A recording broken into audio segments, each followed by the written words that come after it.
So I went to the Nintendo Premiere event for the new Switch yesterday, and I just thought I'd give a bit of feedback on what I saw, things, answer any questions that people may have, or at least try, and generally just give an overall impression. The event itself was pretty good. We had to go around, we're given these, a stamp thing. We had to get a stamp from every game we played, and if we managed to get every stamp, we managed to get one of these, which is the Nintendo Switch badge, which is quite nice. Don't know how exclusive they are, but nice little token to take away. The whole event was free. It's fantastic. Free food, free drink, sort of free Wi-Fi, which is nice. Managed to get quite a nice little lanyard, although weirdly we had nothing to actually attach to it. So there's loads of people just walking around with this around their neck with no actual ticket attached. Speaking of tickets, it was super easy to get in. Security was a little bit lacking, to be honest. We walked up, the guy I went with, which wasn't Mike. Mike didn't go, hence why I'm doing this video on my own. Guy I went with went up, said his name, they wrote it down. I don't even think they checked against the list, and we were both in, didn't even ask for my name. So I imagine pretty much anyone could have just showed up. It was a little bit weird. The event overall, staff was super friendly. I think I'd heard, we went on Saturday, I think I'd heard that they'd been playing the game since the Monday, so they were quite knowledgeable on their respective games. One person at every booth. Just super helpful, super nice, just great event. Really crowded though, like really crowded, shoulders to shoulder, just barging your way through. As the event, it started at 2 o'clock and went on till 7. As the sort of hours went by, especially when they brought the food out, the crowds kind of dispersed a bit and it got a lot more manageable. Games like Splatoon, just we couldn't play. We only managed to play Zelda because of we ran straight there from the moment the gates opened. We just barged through, and my friend was the first wave of people to play. We had 15-minute slots. I had to wait for the second slot, but first game we both played. The Switch hardware itself, fantastic all around, beautiful piece of kit. Really well made, felt really solid in all of its configurations. One of my concerns was when it was in its handheld with the Joy-Cons on the side, that it was going to be a bit flimsy, a bit flex in it, but there wasn't. It just felt solid, really well made.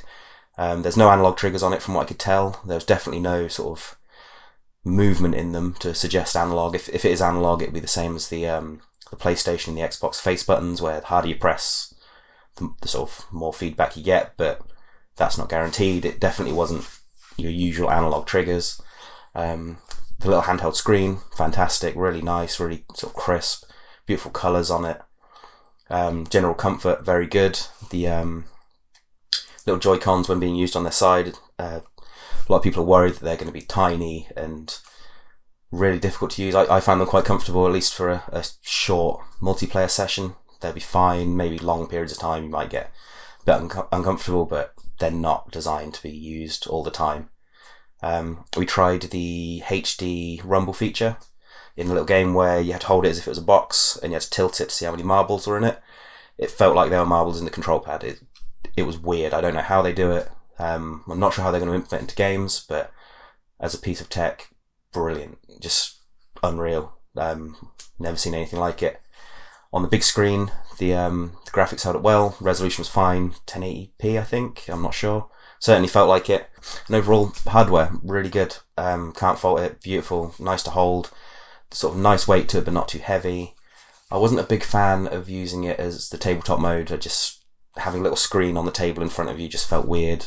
I'm used to either a TV or handheld, but again, if you're on a flight somewhere, or on a train or whatever, I'm sure it'll be fine. It's not a huge downer. You've got multiple options, so just pick the option you like the most, handheld or tabletop, doesn't really matter.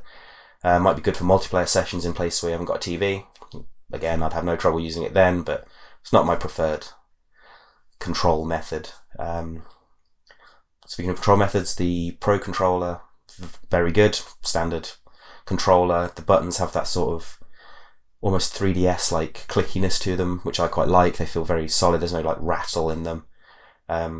Again, connections between the Joy-Cons and other things felt solid. It felt like I was holding a single solid control pad, so no issues there. Just overall, just a beautiful piece of technology. I didn't actually see it switch from the TV to the handheld mode. There was an option to do that, but I didn't see it actually switch over. But I was watching someone play Zelda on the TV. I looked away to watch someone else play and looked back a few seconds later, 30 seconds later, somewhere around there, and he was playing it handheld. So obviously it couldn't have took long, because I'd have seen some faffing around. And obviously the Nintendo staff were more than happy to show it sort of happening, so it must have been as expected, really. Everyone seemed super happy overall, so they've got nothing to hide, and that fills me with confidence that it is just pick it up, carry on playing with maybe a 2-second delay. I don't know. Like switching monitors on a PC, I imagine. The first game we got to play was Zelda. Brilliant game. I haven't played a Zelda game since the GameCube sort of era, but it felt just as good as then. Nice solid controls. I was surprised that there seems to be like a clothing system in the game, sort of more traditional RPG. So although I didn't find any extra clothing, I did have to equip the clothing I was given to begin with, and that sort of makes it feel like a more fleshed out RPG. Weapons didn't seem usual. Here's your sword, it's dangerous to go alone, take this, all that stuff. I found a stick to begin with, and then I found an axe. So I'm guessing there's a level of equipment management there, sort of find better weapons, find better armour. There seemed to be a crafting system in the game, which I didn't really get to try. It was only a 15-minute demo. But seems to be crafting in there. I was picking up fruit and things. The guy that was sat with me, sort of guiding me through the game, said there are no heart pickups, so to get your health back you have to have food. There was a temperature sort of gimmick in there where if you got cold, obviously it doesn't do very well for you. If you get too hot, maybe you take damage. I don't know, I didn't really experience it, but there was a little gauge on the screen telling me my sort of character's body temperature. The world seemed huge in the game, just very impressive. Not the most graphically intense game in the world, but still, thanks to its art style, quite stunning. I was very impressed. I didn't know what to expect, and yeah, I was kind of blown away by it. Very good game, very excited for that. The next game we got to play was ARMS. Fun game. It was fun enough. It felt very much like boxing on Wii Sports, but with a few extra twists, like you could pick a different weapon for each arm, things like that. But it doesn't feel like it could be a full retail release. I don't think there's enough there to make it a full, sort of worthy of a full price. I don't know if that's their plan, but as a standalone game, it feels a bit weak. Maybe bundled in with a bunch of other party games, maybe. I mean, it's fun enough, nothing wrong with it, but it just lacked a lot of depth. Just go like that for a little bit. Sort of, I think it was that to block, that to grab. There wasn't enough there, but it was fun enough. I can't fault it, but it should be bundled with other games, I feel. The next game we played after that, there was a few booths for this. It was 1-2 Switch, which to me feels like the Switch's version of Wii Sports. Lots of mini games, very quick, 10-second rounds, things like that. They were all fun enough. It should be bundled in with the console. I don't think that's the plan. I think it is just a standalone retail release, which I don't think will do it any favours, but because it just feels like it's a tech demo or a collection of mini games. I mean, it's very good at showing off what the Switch can do, but I don't think there's any longevity to it. It's just not a deep game. You maybe have your friends around. It's a party game, but how long it lasts it depends how much you liked Wii Sports, I think. Obviously it's not sport themed in 1-2 Switch. There was a samurai game where one person stands like this, the other person stands ready to catch the sword. You have your control in one hand and they have to clap to catch the sword. When the person brings it down, if they don't, they get hit. That person wins. If they do catch it, you swap until one person gets hit and loses, essentially. There was the quick draw game, which is in all the trailers, where you have to tilt it up, pull the trigger. Standard quick draw thing. You have to look each other square in the eye. You're not allowed to look at the screen, which did feel a bit weird for a computer game, but you have to listen for the countdown, pull the trigger. It was fun enough. We tried the dancing game, which I felt was maybe the weakest. It was definitely the least played, maybe because people were embarrassed to dance. But we gave that a try, and you hold one Joy-Con and you look each other in the eye, and one person does a pose, for example, but posing with one control pad just felt a bit strange. You ended up just pointing in a direction, and the other person had to mimic it, and whoever mimics the other better wins. Didn't feel very good, but it's nice as part of the bundle. One of the other games, which was the box I mentioned before, we have to tilt it to see how many marbles were in the box. That was amazing. Great way to show off the HD rumble feature. It genuinely did feel like there was marbles in the control pad. It was just weird. I don't know how it works. I assume maybe 4 little rumble things at each corner that rumble across. I don't know.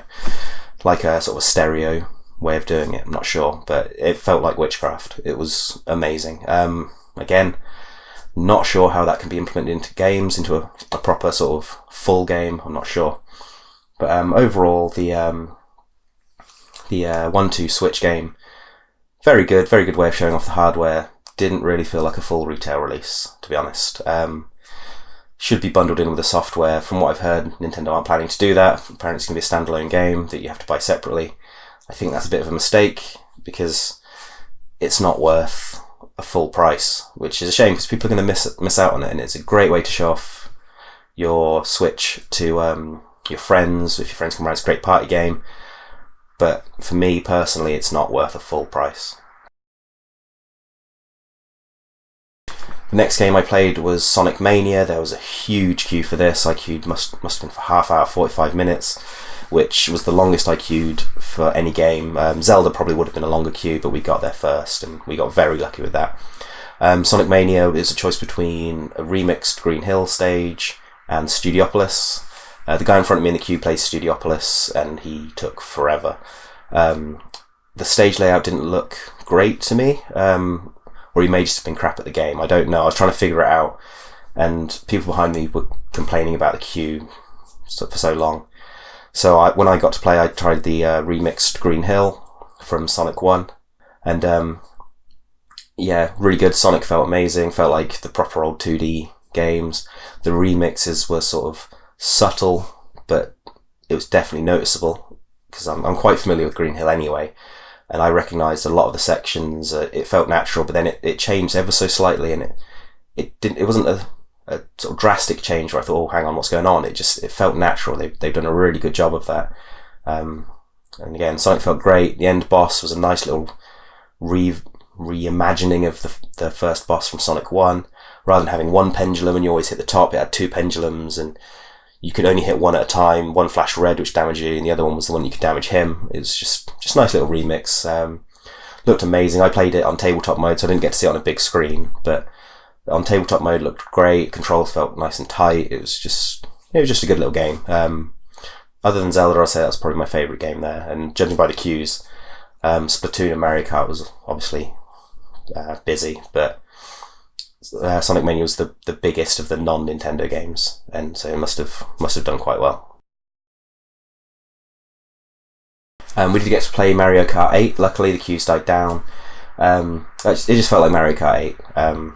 As to be expected, really. I'm not familiar enough with it to tell you the subtle differences. The first guy who sort of supervised us said there was all new tracks and characters, which I'm not sure if he meant that or not, because the second guy said it includes all the DLC from regular Mario Kart 8, which may be what he meant. Maybe it's new compared to the base version of the previous game, I don't know, but it felt fantastic. It felt like Mario Kart. Again, not really my sort of game, but if you like the first Mario Kart, this is the definitive edition, essentially. We did get to play it with 8 handheld switches all in a circle. Games linked up fine. Felt like it was wired connections, but I don't know if it was or not. There was a wire going in, but I think that was just for the power. No problems there. Great fun. Great way to play multiplayer. You've got your own screen rather than split screen. We did try split screen. Runs fine. Tried battle mode and race mode. Both great fun. I imagine they're the same as what was in the standard Mario Kart 8. So if you like the standard Mario Kart 8, you'll like this, essentially. The 2 weapon system worked fine. Whether it's worth buying the game again, I couldn't say. It depends how much you enjoy Mario Kart. I personally wouldn't have bought it the first time, so I definitely wouldn't have bought it the second. But it's up to you. It's another good, solid game on the Switch. Snipperclips was good fun. Reminded me a little bit of sort of Scribblenauts and that sort of almost indie feeling 2D puzzle game. Very clever puzzles, the few that we got to try. The queue was pretty big, so they kind of rushed us through. but I can definitely see some potential for some very sort of clever puzzles in that game. Very clever the way it works. Not sure if it even works in single player though, because you control 2 characters, one person each, and you have to interact and solve puzzles together. Don't know if there's a single player. They didn't really answer that question, to be honest. We may have forgotten to ask it. But yeah, clever. Again, is it worth a full retail release? As a handheld game, yeah, maybe. As a full home console game, I'm not sure. I don't know. But it was good fun. Wait for the reviews to come in on that one. It could be a massive game with hundreds and thousands of puzzles. Make your own puzzle. I don't know. Wait for the full sort of spec list and get the first impression for people that play the full game, because we got to do 2 levels, and I don't know how deep the game's going to be, but it has promise. It was fun, and it could be something amazing. Again, could just be a throwaway title that is worth a budget price. I don't know. Wait and see. Overall, the event was really good fun. The Switch hardware is fantastic. One of the nicest handhelds I've ever held. Probably the nicest bit of gaming hardware I've ever used, to be honest. Beautiful. My only worry is that it'll go the way of the Vita. The Vita was a beautiful bit of hardware, just not enough games. Especially with Nintendo. I'm not a huge Nintendo person, to be honest. Zelda was great, I loved it. But there's one game that I'm actually interested in, and that's not worth a £270 console to me. So that's where I think Nintendo might falter, and with their online system, having to use an app on your phone just seems weird rather than just using the console itself. But again, it depends how much that matters to you. If you're not going to play it online, beautiful bit of hardware. Like I keep saying, it's good. I just feel the software might let them down. It's a lot of money to pay, and if you're buying it for 3 or 4 games, I don't know. It's up to you. I personally would wait and see what games come out, but then if everyone does that, people aren't going to want to make games for it because it's just not selling. So play it by ear. I personally won't be buying it on launch. There's not enough there for me. I want to play Zelda quite a lot, but not £300 a lot. So wait and see. If you've got any questions about the Switch, just put them in the comments below. I'll try and reply to all of them, answer the questions as best I can. Anything you want to know about the Switch or the games, just let me know and I'll answer them as best I can. I didn't get to try an awful lot. I asked to see it switch from handheld to TV or vice versa, and only certain games did that, and that was Zelda, to be honest, and I wasn't going to queue up for hours to try that, which was a shame. But yeah, ask me any questions and I'll answer as best I can.